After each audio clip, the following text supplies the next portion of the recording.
नमस्कार दोस्तों। भारतीय संविधान की क्लास के अंतर्गत आज हम लोग जो है भारत के जो केंद्र शासित प्रदेश हैं, भारत के केंद्र शासित प्रदेश, उनके बारे में हम लोग आज देखेंगे और इन प्रदेशों के प्रशासन के बारे में चर्चा करेंगे। जैसा कि आप लोगों को मालूम है कि वर्तमान में भारत में जो है 8 केंद्र शासित प्रदेश हो गए हैं। 8 इनकी संख्या है। इनको हम लोग क्रम से देखेंगे। ये जो केंद्र शासित प्रदेश हैं, जो इनका इतिहास है जो भारत का, तो ये अंग्रेज़ों के समय में, ठीक है, अंग्रेज़ों के समय में स्थापना से, मतलब अंग्रेज़ों के समय से इनका इतिहास प्रारंभ होता है। और अंग्रेज़ों के समय में सर्वप्रथम जो है एक डेट है 1874, 1874। 1874 में क्या हुआ था कि कुछ अनुसूचित ज़िलों का गठन किया गया था, ठीक है। अनुसूचित ज़िले, कुछ अनुसूचित ज़िलों का गठन किया गया था। और बाद में ये जो अनुसूचित ज़िले थे जो 1874 में गठित हुए थे, बाद में इन्हें जो है चीफ कमिश्नरी क्षेत्र, याद रखिएगा कि इन्हीं को जो है चीफ कमिश्नरी क्षेत्र, इन्हीं अनुसूचित ज़िलों का नाम चीफ कमिश्नरी क्षेत्र के नाम से हम लोग जानने लगे। इसके बाद 1947 आज़ादी के बाद की घटना है। 1947 के बाद जो है ये क्षेत्र जो थे, इनको अनुसूचित क्षेत्र कहिए या चीफ कमिश्नरी के क्षेत्र के नाम से जानिए। इन क्षेत्रों को जो है, जो बंटवारा हुआ था राज्यों का, A, B, C और D 4 वर्गों में राज्यों का बंटवारा किया गया था। A, B, C और D 4 वर्गों में राज्यों का बंटवारा किया गया था। तो ये जो क्षेत्र थे, अनुसूचित क्षेत्र जो थे, इनको जो है C और D श्रेणी में रखे गए थे। किसमें? C और D श्रेणी में। A और B की ये तो बाद में पूर्ण राज्य बन जाएंगे, किंतु हमको देखना है C और D श्रेणी के राज्यों को। तो C और D श्रेणी में रखे गए थे। 1956 में राज्य पुनर्गठन अधिनियम पारित होता है, राज्य पुनर्गठन अधिनियम पारित होता है। और इसके द्वारा जो है ये केंद्र शासित प्रदेश के नाम से हम इनको जानने लगते हैं। राज्य पुनर्गठन अधिनियम जब पारित होता है तो इन्हें जो है केंद्र शासित प्रदेशों के नाम से पुनर्गठित किए जाते हैं ये, और तब से ये केंद्र शासित प्रदेश हैं। अब इसमें जैसे कि कुछ राज्य थे मणिपुर, त्रिपुरा, गोवा, अरुणाचल प्रदेश, मिजोरम और हिमाचल प्रदेश। ये जो केंद्र शासित थे पहले, ये पूर्ण राज्य बन जाते हैं। कौन कौन से? मणिपुर, त्रिपुरा, गोवा, अरुणाचल, मिजोरम और हिमाचल। ये जो है पूर्ण राज्य के रूप में बन जाते हैं। और इनमें से ये जो हम नाम लिए अभी, इनमें से गोवा, दमन और दीव और दादरा नगर हवेली जो थे, ये किसके अधीन थे? ये पहले कौन कौन से? गोवा, दमन, दीव और दादरा नगर हवेली। इनको याद रखिएगा, गोवा, दमन, दीव और दादरा नगर हवेली। ये जो है गोवा, दमन, दीव और दादरा नगर हवेली, ये जो आज़ादी से पहले जो थे, ये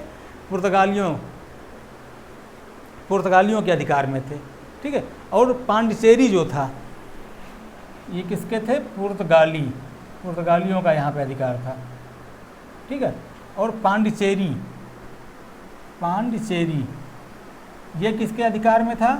फ्रांस के अधिकार में था। ये भी आपको याद रखना है कि गोवा, दमन, दीव और दादरा नगर हवेली जो है पूर्व में पुर्तगालियों के अधिकार क्षेत्र में थे, और पांडिचेरी जो है यहाँ पे फ्रांस का उपनिवेश था। ये प्रश्न भी आ चुका है कि गोवा, दमन, दीव और दादरा नगर हवेली किसके अधिकार क्षेत्र में थे? पुर्तगालियों के, अंग्रेज़ों के, फ्रांसीसियों के। तो याद रखना है कि पुर्तगालियों के थे, और पांडिचेरी पे जो है, ये पांडिचेरी जो है फ्रांस का उपनिवेश था, ठीक है। अब वर्तमान में जब देखते हैं हम, तो केंद्र शासित प्रदेशों की संख्या जो है वो है 8। इनकी संख्या कितनी है? 8, ठीक है। अब इनमें जो हम देखते हैं तो एक जो पहला है अंडमान निकोबार द्वीप समूह, ठीक है। अंडमान निकोबार, अंडमान निकोबार द्वीप समूह। ठीक है, ये हो गया आपका पहला केंद्र शासित प्रदेश। इसकी राजधानी भी ज़रूरी है, राजधानी मालूम होना चाहिए। राजधानी है पोर्ट ब्लेयर। पोर्ट ब्लेयर राजधानी क्या है? Port Blair. और इसकी स्थापना कब हुई थी? स्थापना वही है राज्य पुनर्गठन अधिनियम के बाद जो पारित होता है राज्य पुनर्गठन अधिनियम, तो उसके बाद इसकी स्थापना होती है 1 नवंबर 1956। ठीक है, पहला केंद्र शासित प्रदेश अंडमान और निकोबार द्वीप समूह, राजधानी पोर्ट ब्लेयर और स्थापना इसकी है 1 नवंबर 1956। दूसरा केंद्र शासित प्रदेश चंडीगढ़। दूसरा है चंडीगढ़, राजधानी चंडीगढ़ ही है। राजधानी क्या है? चंडीगढ़ और स्थापना 1 नवंबर 1956 ही है। 1 नवंबर 1956 ही है। तीसरा केंद्र शासित प्रदेश, तीसरा दादरा नगर हवेली, और इसी में जो है दमन और दीव भी जुड़ा है। ठीक है, दमन दीव और दादरा नगर हवेली, पूरा नाम दमन दीव और दादरा नगर हवेली। इसकी राजधानी दमन और इसकी स्थापना जो है 26 जनवरी 2020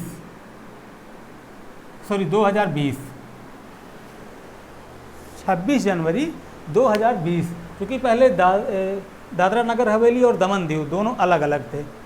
26 जनवरी 2020 को पुनर्गठित करके दादरा नगर हवेली और दमन दीव कर दिया गया और राजधानी इसकी दमन बनाई गई। तो आपको याद रखना है कि ये नवीनतम जो बना हुआ है 26 जनवरी 2020 को। अब चौथा है दिल्ली। ठीक है, चौथा कौन सा है? दिल्ली, और इसकी राजधानी है नई दिल्ली। राजधानी क्या है? नई दिल्ली।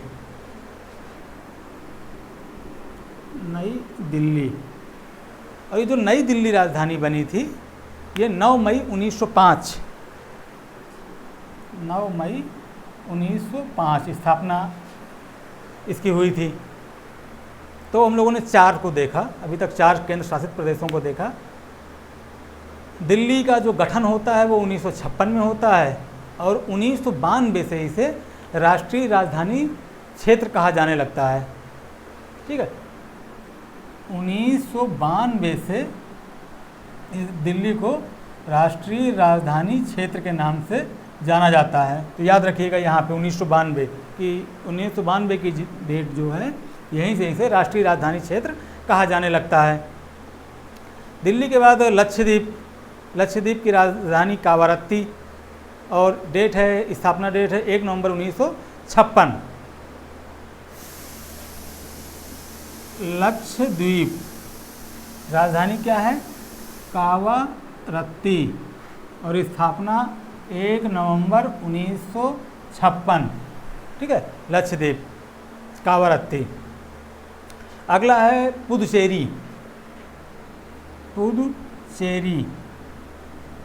छठवां, राजधानी पांडिचेरी।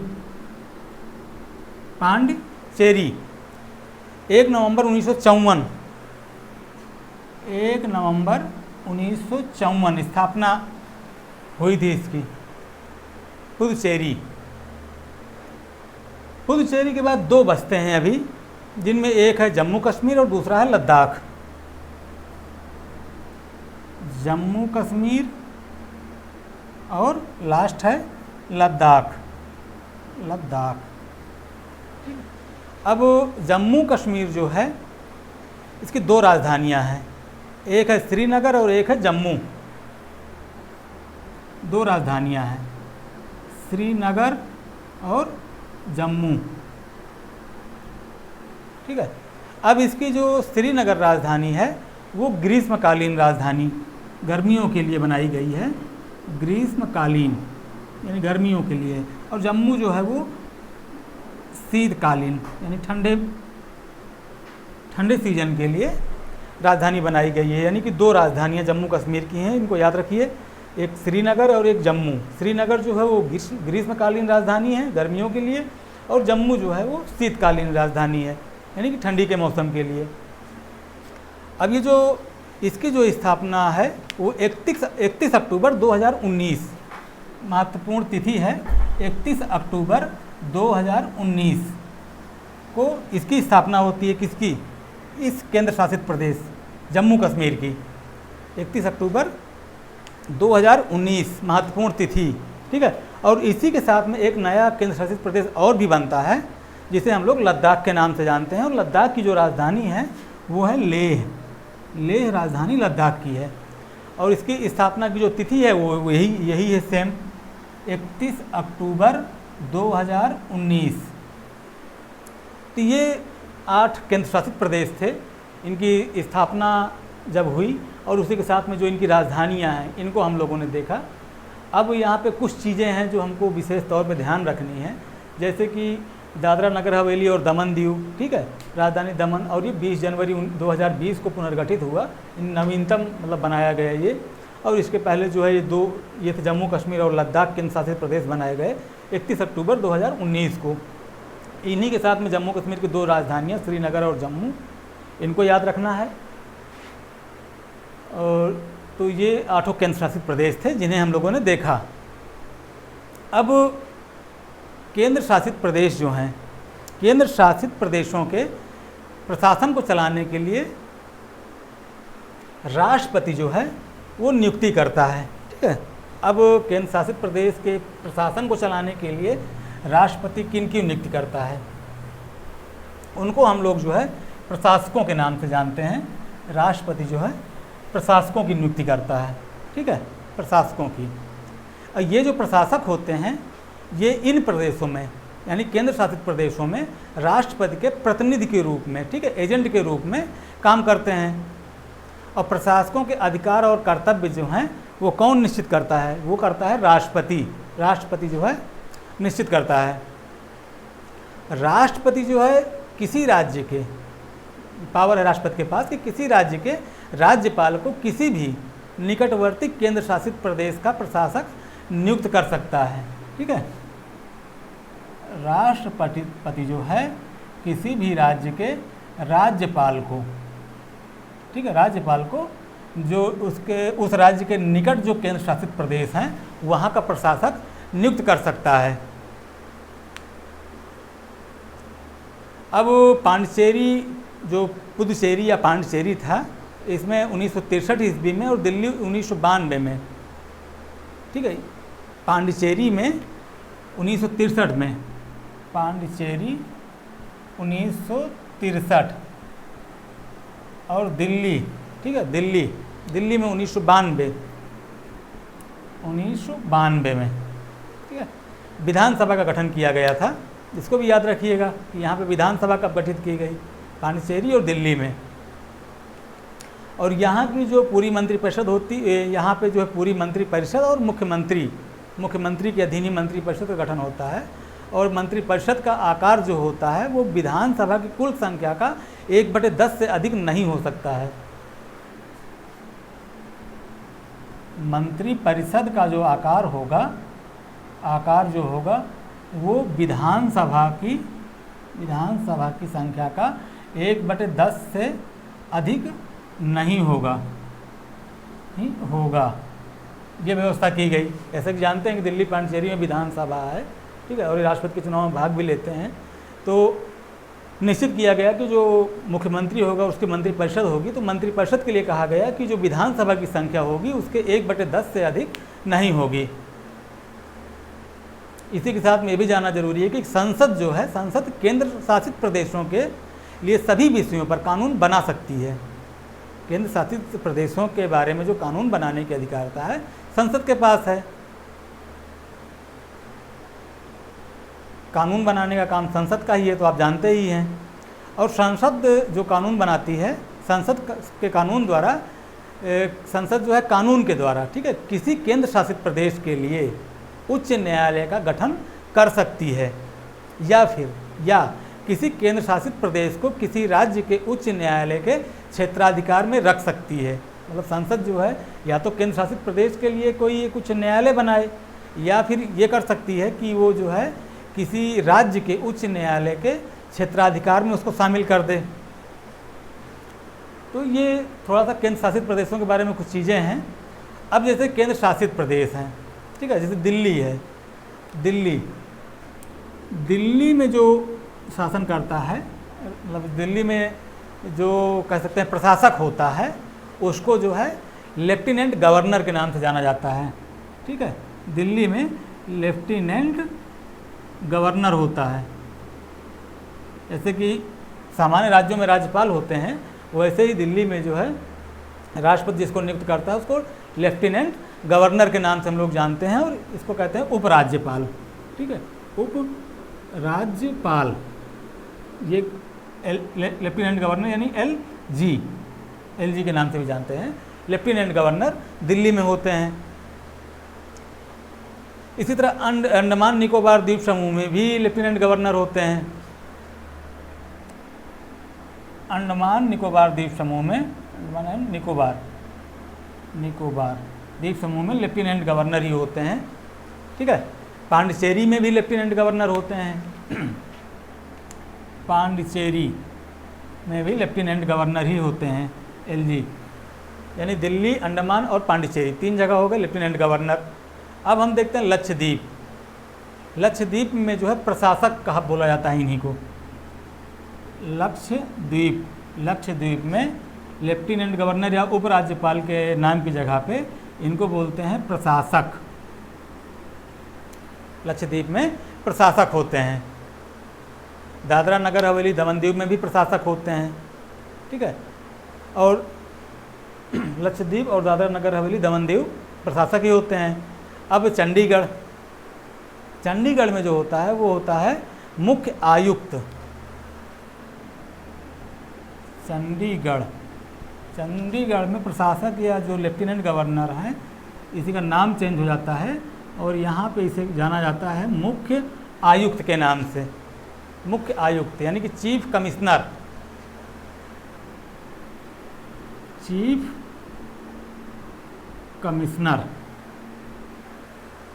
ठीक है, चीफ कमिश्नर, मुख्य आयुक्त। अब 2 बचते हैं, जम्मू कश्मीर और लद्दाख। जम्मू कश्मीर और लद्दाख, यहाँ पे क्या होते हैं? यहाँ पे होते हैं लेफ्टिनेंट गवर्नर। लेफ्टिनेंट गवर्नर यानी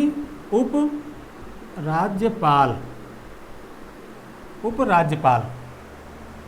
कहाँ पे? जम्मू कश्मीर और लद्दाख में लेफ्टिनेंट गवर्नर होते हैं, और लेफ्टिनेंट गवर्नर को ही हम लोग जो है उपराज्यपाल के नाम से जानते हैं। तो ये केंद्र शासित प्रदेशों के बारे में कुछ चीज़ें थी जहाँ से कभी कभी प्रश्न आते हैं। अक्सर तो नहीं कह जा सकते कि हर बार प्रश्न आते हैं, पर कभी कभी यहाँ से प्रश्न आते भी हैं, तो इसलिए इन चीज़ों को जानना ज़रूरी था। अब इसी के साथ में एक टॉपिक थोड़ा सा इससे जुड़ा हुआ तो नहीं कहेंगे, अलग ही कहेंगे, अनुसूचित क्षेत्र। अनुसूचित क्षेत्र, ये भी जानना जरूरी है। अनुसूचित क्षेत्र, भारत में जो है किसी भी क्षेत्र को अनुसूचित क्षेत्र घोषित करने का अधिकार किसके पास है? किसी भी क्षेत्र को अनुसूचित क्षेत्र घोषित करने का अधिकार राष्ट्रपति के पास है। राष्ट्रपति के पास है कि किसी भी क्षेत्र को अनुसूचित क्षेत्र घोषित कर सकता है। जब हम संविधान में देखते हैं तो संविधान में जो 5वीं अनुसूची है, संविधान में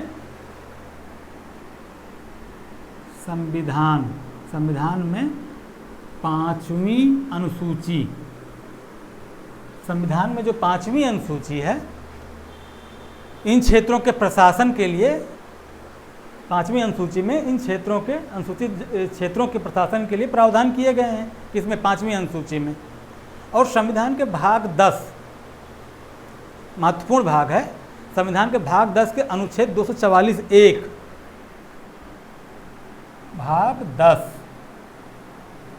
अनुच्छेद 244(1), ठीक है, याद रखिएगा इसको, भाग 10 और 244(1), इसमें असम, मेघालय, त्रिपुरा, मिजोरम, ठीक है, असम, मेघालय, त्रिपुरा, मिजोरम, AMTM 4 राज्य, असम, मेघालय, त्रिपुरा, मिजोरम से भिन्न, ठीक है, इन चारों राज्यों से भिन्न, ये भिन्न शब्द याद रखिएगा यहाँ पे, इनसे अलग, असम, मेघालय, त्रिपुरा, मिजोरम से अलग की बात की जा रही है कि असम, मेघालय, त्रिपुरा, मिजोरम से भिन्न राज्यों में अनुसूचित क्षेत्र कहलाने वाले कुछ क्षेत्रों के प्रशासन के लिए प्रावधान हैं।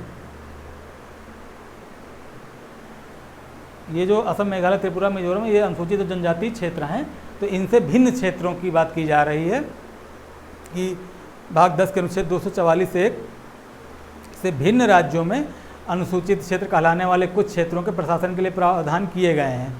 अब अनुसूचित क्षेत्रों के प्रशासन के लिए जो है संबंधित राज्य का राज्यपाल, मतलब जहाँ की बात की जा रही है, संबंधित राज्य का राज्यपाल प्रतिवर्ष जो है राष्ट्रपति को रिपोर्ट भेजता है, ठीक है, और राज्य की कार्यपालिका शक्तियाँ जो हैं इन क्षेत्रों पर लागू होती हैं, मतलब घोषित तो किया जा रहा है पर जो राज्य की कार्यपालिका शक्तियाँ हैं वो इन क्षेत्रों पर लागू होती हैं, किंतु इनके बारे में जो है राज्यपाल की, मतलब राज्यपाल के पास विशेष शक्ति होती है, विशेष पावर होती है राज्यपाल के पास भी।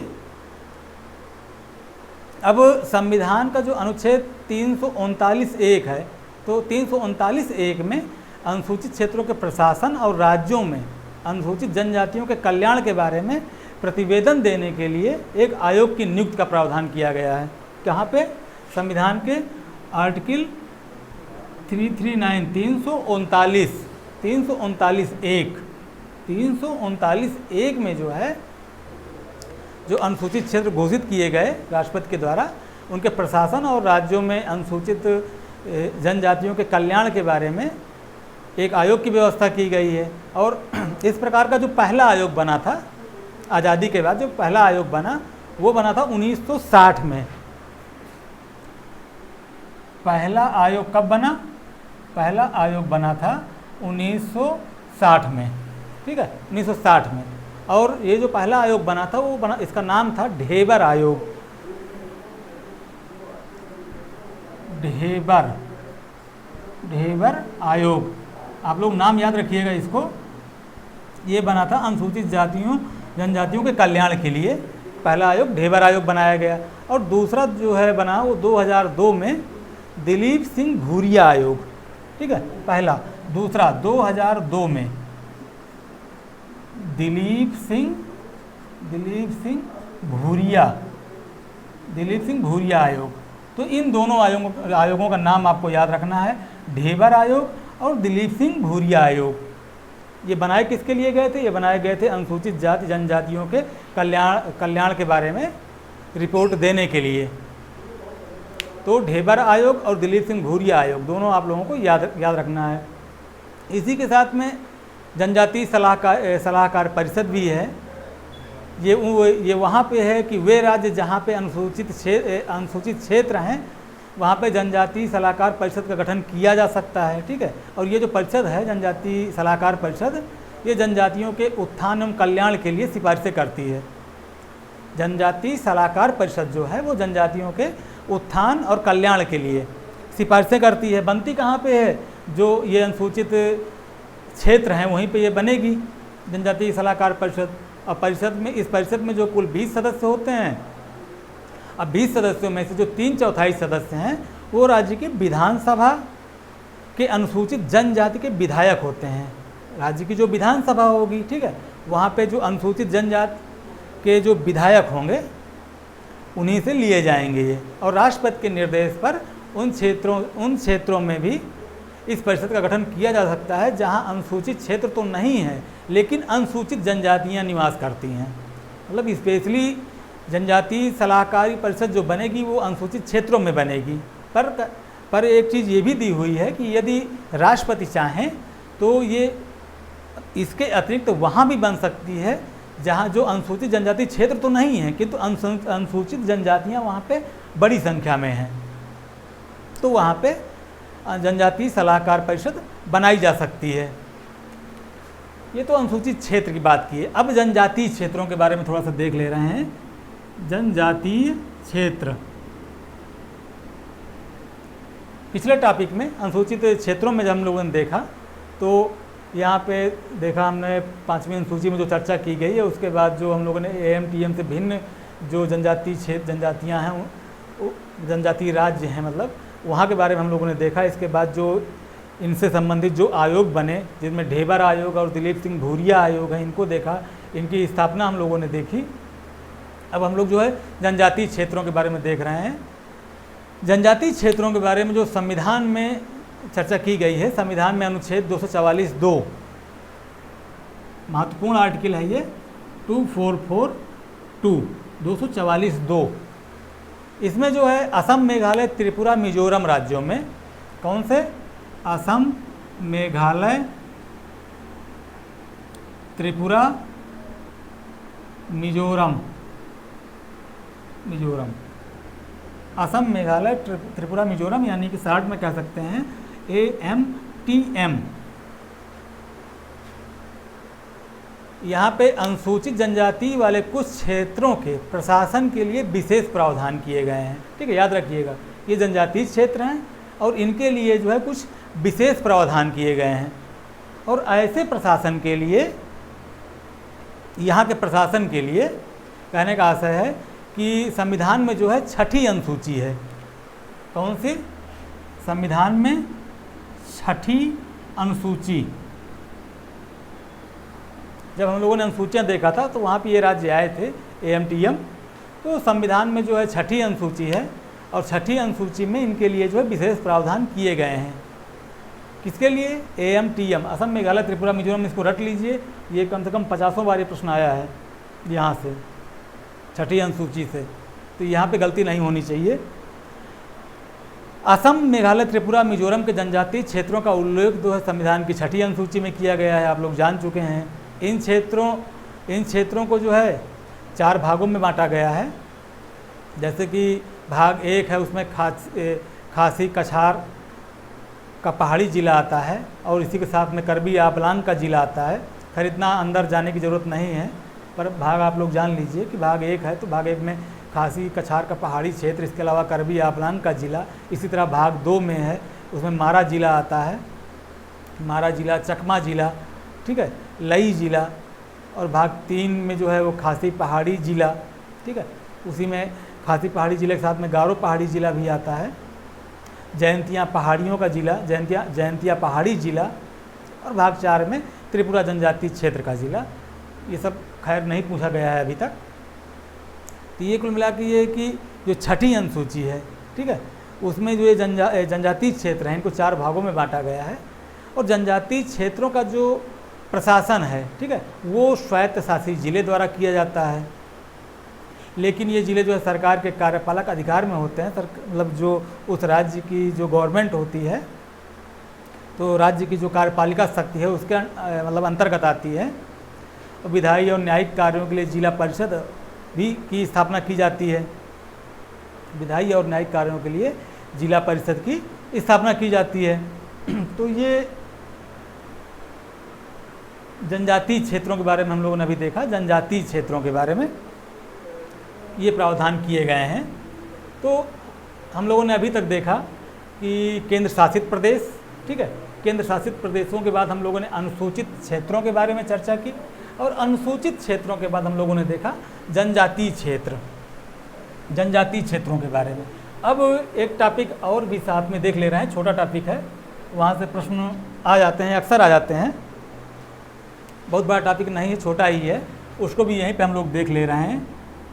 न्यायाधिकरण, ट्रिब्यूनल, ठीक है, न्यायाधिकरण, इसको भी यहीं पे देख ले रहे हैं। न्यायाधिकरण या ट्रिब्यूनल, न्यायाधिकरण या ट्रिब्यूनल। न्यायाधिकरण ये जो बना है अभी स्पष्ट हो जाएगा कि है क्या ये। न्यायाधिकरण के संबंध में जो है मूल संविधान जो हमारा था वहाँ पे तो इसका उल्लेख नहीं किया गया था, ठीक है, मूल संविधान में उल्लेख नहीं था, किंतु 42वें संविधान संशोधन द्वारा, ठीक है, 42वें संविधान संशोधन 42वें संविधान संशोधन द्वारा जो है ये हुआ कब था? 1976 में। एक संविधान में नया भाग जोड़ा गया, भाग 14A। भाग 14A, याद रखिएगा इस भाग को, महत्वपूर्ण भाग है। भाग 14A जोड़ा गया और इसमें जो है 2 अनुच्छेद जोड़े गए, ठीक है। 323A, article 323A, 323A, 323A और 323B, 323B, ये 2 आर्टिकल जोड़े गए। 23A और 323A में प्रशासनिक न्यायाधिकरण, इसमें क्या है? प्रशासनिक न्यायाधिकरण, प्रशासनिक न्यायाधिकरण 323A में, और 323B में अन्य मामलों के न्यायाधिकरण, ठीक है। इसके प्रशासनिक के अलावा अन्य मामलों के न्यायाधिकरण की व्यवस्था की गई। अब ये जो प्रशासनिक न्यायाधिकरण है, ठीक है, पहला वाला प्रशासनिक न्यायाधिकरण कहाँ पे है? इसको तो हम लोगों ने देख ही लिया, 323A में है, ठीक है। प्रशासनिक न्यायाधिकरण जो है कि इसकी स्थापना, प्रशासनिक न्यायाधिकरण की स्थापना 1985 में, 1985 में संसद के एक अधिनियम के द्वारा, 1985 में संसद एक अधिनियम पास करती है और उसी के द्वारा जो है इसकी स्थापना की जाती है प्रशासनिक न्यायाधिकरण की। इसमें जो है केंद्र व राज्य दोनों के प्रशासनिक न्यायाधिकरणों की स्थापना के बारे में बात की गई है। केंद्र के बारे में भी, राज्य के बारे में, केंद्र और राज्य दोनों के प्रशासनिक न्यायाधिकरण की स्थापना के बारे में प्रावधान किए गए हैं। अब प्रशासनिक जो न्यायाधिकरण की स्थापना का जो उद्देश्य होता है, स्पष्ट तो यहीं से होगा, ये प्रशासनिक न्यायाधिकरण, ठीक है, उद्देश्य से ही स्पष्ट होगा कि प्रशासनिक न्यायाधिकरण की जो स्थापना का उद्देश्य है, उद्देश्य क्या है? इसका उद्देश्य सरकारी कर्मचारियों के विवादों की सुनवाई करना, सरकारी कर्मचारियों के विवादों की सुनवाई करना और उन्हें न्याय प्रदान करना। अब यहाँ से देखिए स्पष्ट हो जा रहा है कि ये प्रशासनिक न्यायाधिकरण हैं क्या। इस लाइन से ये चीज़ स्पष्ट हो जा रही है कि जो प्रशासनिक न्यायाधिकरण है, इसका जो काम है वो जो सरकारी कर्मचारी हैं उनके विवादों की सुनवाई करना और उन्हें न्याय प्रदान करना, इसी के लिए बनाए गए। इसमें एक अध्यक्ष होता है और अध्यक्ष के अलावा सदस्यों की संख्या निश्चित नहीं है, यानी कई सदस्य होते हैं, और इनकी जो नियुक्ति है, ठीक है, इनकी नियुक्ति कौन करता है, ये महत्वपूर्ण है। इनकी जो नियुक्ति है वो करता है राष्ट्रपति। राष्ट्रपति नियुक्ति कौन करता है? नियुक्ति करता है राष्ट्रपति। अध्यक्ष और जो सदस्य होते हैं, अध्यक्ष और जो उपाध्यक्ष होते हैं, इनका कार्यकाल होता है 5 वर्ष या 65 वर्ष की आयु, जो भी पहले हो, ये इनका कार्यकाल होता है। और सदस्यों का कार्यकाल जो है वो 5 वर्ष या 62 वर्ष की आयु, यानी कि जो भी पहले हो। अध्यक्ष और उपाध्यक्ष के कार्यकाल के लिए बात की जा रही है कि 5 वर्ष या 65 वर्ष की आयु, जो भी पहले हो। और सदस्यों के लिए प्रावधान है कि 5 वर्ष या 62 वर्ष की आयु, जो भी पहले हो। इसकी जो प्रशासनिक न्यायाधिकरण है, प्रशासनिक न्यायाधिकरण की जो प्रधान खंडपीठ है, ठीक है, जो इसकी स्थापना होती है, जो इसकी खंडपीठ है, ठीक है, प्रधान खंडपीठ, ये पूछा जा चुका है कि प्रशासनिक न्यायाधिकरण की प्रधान खंडपीठ कहाँ पे है, तो वो है दिल्ली में। प्रधान खंडपीठ जो है इसकी दिल्ली में है। और दिल्ली के अलावा जो इसकी जो 16 अन्य पीठें हैं वो देश के अलग अलग स्थानों पर मतलब स्थापित की गई हैं। तो याद ये रखना है कि प्रशासनिक न्यायाधिकरण की जो प्रधान खंडपीठ है वो कहाँ पे है, वो दिल्ली में है। जो केंद्रीय प्रशासनिक न्यायाधिकरण होता है वो अपने अधिकार क्षेत्र में आने वाले जो लोक सेवक होते हैं उनके मामलों की जांच एवं सुनवाई करता है। ठीक है, सेना के कर्मचारी, सर्वोच्च न्यायालय के कर्मचारी तथा संसद के सचिवालय के कर्मचारी, ये सभी जो है इसके अधिकार क्षेत्र में आते हैं। किसके? केंद्रीय प्रशासनिक न्यायाधिकरण के। सेना के कर्मचारी, सर्वोच्च न्यायालय के कर्मचारी और संसद के कर्मचारी इसके अधिकार क्षेत्र से बाहर होते हैं। सॉरी, पहले गलत हो गया था, उसको सही कर ले रहे हैं हम लोग कि इसमें जो है जो केंद्रीय प्रशासनिक न्यायाधिकरण है ये अपने क्षेत्र में आने वाले लोक सेवकों के मामलों की जांच और सुनवाई करता है, किंतु इसमें जो इससे अपवाद हैं या जिनको छूट दी गई है, जैसे सेना के कर्मचारी, सर्वोच्च न्यायालय के कर्मचारी, संसद के सचिवालय के कर्मचारी, ये इसके अधिकार क्षेत्र से बाहर होते हैं, अधिकार क्षेत्र से बाहर होते हैं।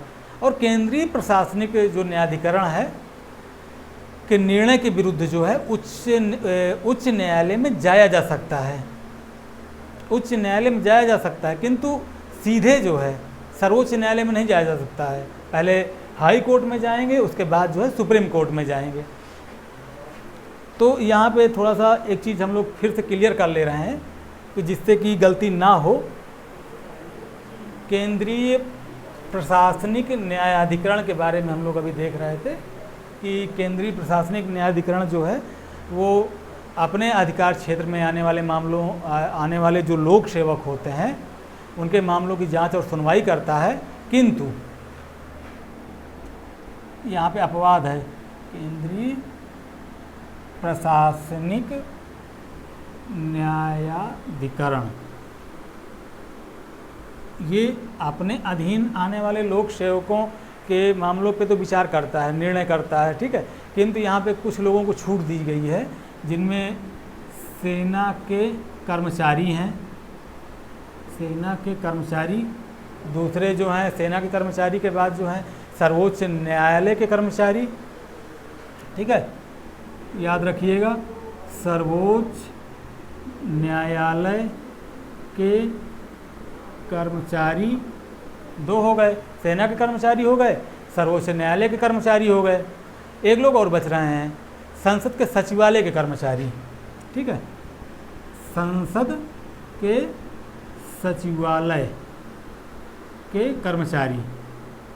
कर्मचारी, ये 3 लोग हैं, ये जो हैं इसके अधिकार क्षेत्र से बाहर हैं। ठीक है, बाहर हैं, याद रखिएगा। बाकी सभी की ये जांच कर सकता है, इनके मामलों को निपटा सकता है, निर्णय ले सकता है। अब जब इसके केंद्रीय प्रशासनिक न्यायाधिकरण का जब जो भी निर्णय आएगा उसके खिलाफ जब जाने की बात आएगी तो सीधे जो है सुप्रीम कोर्ट या सर्वोच्च न्यायालय पर नहीं जा सकते हैं, उसके पहले हाई कोर्ट में जाना पड़ेगा और हाई कोर्ट के निर्णय के बाद सुप्रीम कोर्ट में जाना पड़ेगा। ठीक है, यहाँ तक क्लियर है। अब राज्य प्रशासनिक न्यायाधिकरण भी होते हैं, ठीक है, जिन्हें सैट के नाम से जानते हैं, राज्य प्रशासनिक न्यायाधिकरण, राज्य प्रशासनिक न्यायाधिकरण राज्य स्तर पे होते हैं और इन्हें हम जो है सैट, SAT, सैट के नाम से जानते हैं। राष्ट्रीय प्रशासनिक न्यायाधिकरण यानी सैट अपने अधिकार क्षेत्र में आने वाले लोक सेवकों के मामलों की जांच और सुनवाई करेगा, क्योंकि केंद्र वाला जो है केंद्र में करेगा तो राज्य वाला राज्य के अंदर आने वाले लोक सेवकों के मामलों की जांच और सुनवाई करेगा। ठीक है, इसके अध्यक्ष, उपाध्यक्ष व सदस्यों की नियुक्ति राज्यपाल की सलाह पर राष्ट्रपति करते हैं। ठीक है, किसकी? जो राज्य प्रशासनिक न्यायाधिकरण है, इसमें अध्यक्ष, उपाध्यक्ष और सदस्य, अध्यक्ष, उपाध्यक्ष और सदस्य, इनकी जो नियुक्ति है, ठीक है, वो राज्यपाल की सलाह पर कौन करेगा? राष्ट्रपति। याद रखिएगा इस चीज़ को, राज्यपाल की सलाह पर राष्ट्रपति करता है। अब जब हम देखते हैं कि जो केंद्रीय प्रशासनिक न्यायाधिकरण था उसमें हम लोगों ने देखा कि इसकी प्रधान पीठ कहाँ पे है, तो प्रधान पीठ जो है दिल्ली में थी। ठीक है, प्रधान पीठ जो है दिल्ली में थी, न्यायिक क्षेत्र उसका दिल्ली था। न्यायिक क्षेत्र दिल्ली था। इसी तरह कोलकाता में है, ठीक है, कटक में है, गुवाहाटी में है, खंडपीठें तो 16 जगह हैं, हैदराबाद, चेन्नई, मुंबई, ठीक है, इन सभी में है। और राज्यों के लिए भी व्यवस्था की गई है, राज्य प्रशासनिक न्यायाधिकरण सैट। तो लगभग न्यायाधिकरण से जो प्रश्न बनते हैं उनको भी हम लोगों ने देख लिया है। अब इससे आगे की चर्चा हम लोग अगले क्लास में करेंगे। Thank you.